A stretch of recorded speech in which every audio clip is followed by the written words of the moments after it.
வணக்கம். நெறைய பேர் தேர்தல ஒரு அரசியல் ஆட்டமா பாக்குறாங்க. ஆனா ஏன் பார்வையில அது அப்படி இல்ல. அது ஒரு டேட்டா சயின்ஸ். எதுக்குன்னா நிர்வாகத்தை சரியா வடிவமைக்க, மக்கள புரிஞ்சு அவங்க தேவைகள நிறைவேற்ற ஒரு இன்ஜினியரிங் மாதிரி. இதுதான் என் அடிப்படை பார்வை. வாங்க இந்த பார்வையோட இன்னைக்கு ஓமலூர் தொகுதிய ஆழமா பார்க்கலாம். இன்னைக்கு நம்மளோட கவனம் முழுக்க ஓமலூர் தொகுதி மேலதான். சட்டமன்ற தொகுதி எண் 84. பெரிய பெரிய தேசிய விவாதங்கள் எல்லாம் ஒரு பக்கம் இருக்கட்டும். ஆனா இந்த மாதிரி இடங்கள்ல இந்த மண்ணுல தான் இந்தியாவோட உண்மையான கதை எழுதப்படுது. அதனால நம்மளோட இந்த ஆய்வு மேல இருந்து வர்ற கட்டளைகளை பத்தி இல்ல. இது முழுக்க முழுக்க மக்களை மையப்படுத்தினது. அவங்களோட குரல்கள், அவங்களோட உண்மையான தேவைகள். அதுதான் நமக்கு முக்கியம். நாம இந்த ஆய்வை ஒரு 5 கட்டமா பிரிச்சிருக்கோம். முதல்ல ஓமலூர் மண்ணோட துடிப்பை புரிஞ்சுக்க போறோம்.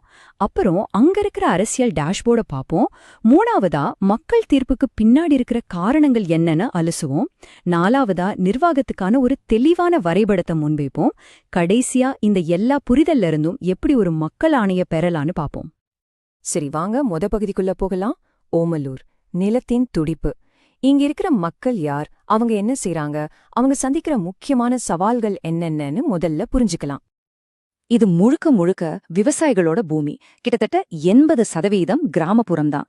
கரும்பு, பூக்கள், இதுதான் இங்க பல குடும்பங்களோட வாழ்வாதாரம். இதனால இங்க வாழ்க்கைங்கிறது பருவ காலங்களோடையும் ஒரே ஒரு முக்கியமான விஷயத்தோடையும் பிணைஞ்சிருக்கு. அதுதான் தண்ணி. இங்கதான் இந்த தொகுதியோட மைய பிரச்சனையே இருக்கு. ஒரு பக்கம் பாத்தீங்கன்னா மேட்டூர் தண்ணி வரும், குடிமராமத்து மூலியமா ஏரியெல்லாம் நிரம்பி வழியோன்னு பெரிய பெரிய வாக்குறுதிகள். ஆனா நிஜம் என்ன? மறுபக்கம் விவசாயிகள் இன்னைக்கும் ஒரு சொட்டு தண்ணிக்காக காத்துக்கிட்டு இருக்காங்க. பாசன பற்றாக்குறை தீராத பிரச்சனையா நீடிக்குது. இந்த நம்பரை கொஞ்சம் கவனிங்க. 248 கோடி ரூபாய். இது 100 நாள் வேலை திட்டத்துல கொடுக்கப்பட்ட சம்பளம். இது வெறும் ஒரு புள்ளி விவரம் இல்ல. வயக்காடு காஞ்சு கிடக்கும் போதே அந்த குடும்பங்களுக்கு வேற வேலை வாய்ப்பு இல்லைங்கிறத இது அப்பட்டமா காட்டுது. இது ஒரு ஆழமான வேலையின்மையோட அடையாளம். சரி, ஓமலூரோட எதிர்காலத்தை தீர்மானிக்கிற மக்கள் யார்? அங்க இருக்கிற சமூக கட்டமைப்பை பார்த்தா வன்னியர்கள் சுமார் 38%, பட்டியல் சமூக மக்கள் ஒரு 18%, கொங்கு வள்ளாளர் சமூகமும் ஒரு குறிப்பிட்ட எண்ணிக்கையில இருக்காங்க. இந்துக்கள் சுமார் 98%. இவங்கதான் ஓமலூரோட சமூக அரசியல் போக்கை தீர்மானிக்கிறாங்க. ஓகே, இப்ப நாம சமூக பின்னணியிலிருந்து நேரடியா அரசியல் தரவுகளுக்குள்ள போகலாம். இந்த தொகுதியோட தேர்தல் களத்தை வரையறுக்கிற அந்த கடுமையான எண்கள் என்ன சொல்லுதுன்னு பாப்போம். இந்த சார்ட் ஒரு முக்கியமான கதைய சொல்லுது. அதிமுகவோட வாக்கு சதவீதம் ஓமலூர்ல எப்படி இருந்திருக்கு? 2016ல 39.3%.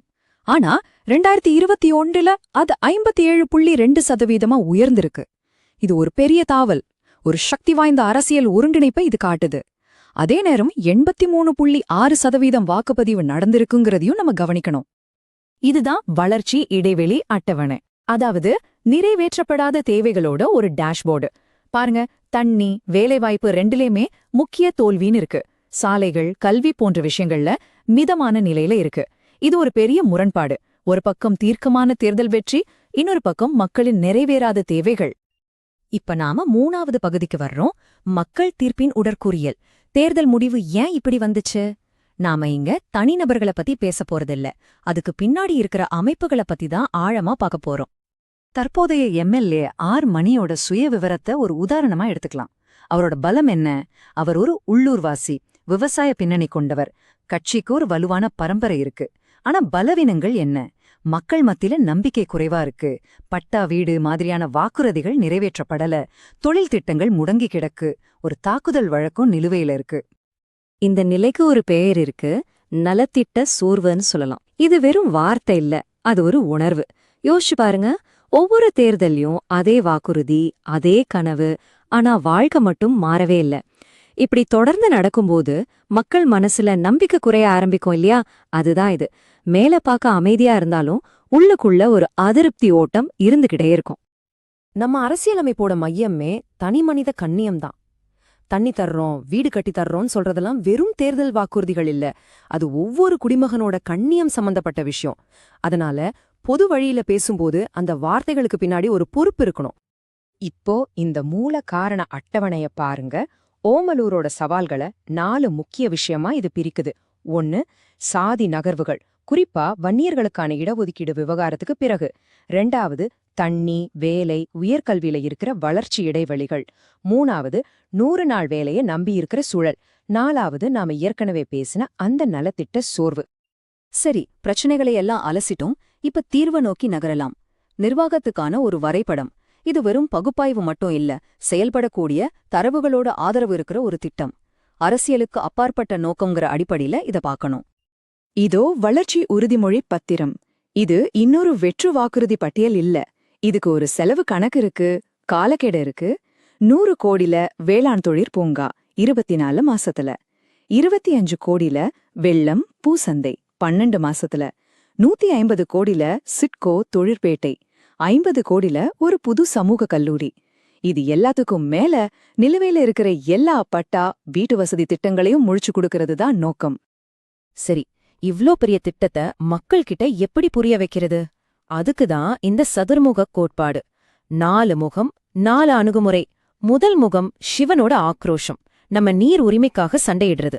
2வது விஷ்ணுவோட ஸ்திரத்தன்மை, சொன்ன திட்டத்தை சொன்ன நேரத்துல செஞ்சு முடிக்கிற உறுதி. 3வது பிரம்மாவோட படைப்பாற்றல், புதுசா காலேஜ், புதுசா தொழிற்சாலைகள்னு உருவாக்குறது. கடைசியா துர்காவோட பாதுகாப்பு, வீடு, ரேஷன் மாதிரியான சமூக பாதுகாப்பு திட்டங்களை இன்னும் பலப்படுத்துறது. இந்த நவீன கால நிர்வாகத்துல டேட்டாங்கிறது நம்பிக்கை. நலத்திட்டங்களுக்காக மக்கள்கிட்ட இருந்து தகவல்களை வாங்குறோம்னா அவங்களோட தனியுரிமைய மதிக்க வேண்டியது ரொம்ப முக்கியம். இந்திய சட்டப்படி அவங்களோட தெளிவான சம்மதத்தோட எந்த நோக்கத்துக்காக வாங்குறோமோ அதுக்கு மட்டும்தான் அதை பயன்படுத்தணும். இப்படிதான் மக்கள் மேல நம்பிக்கைய உருவாக்க முடியும். இப்ப நாம கடைசி கட்டத்துக்கு வந்துட்டோம்.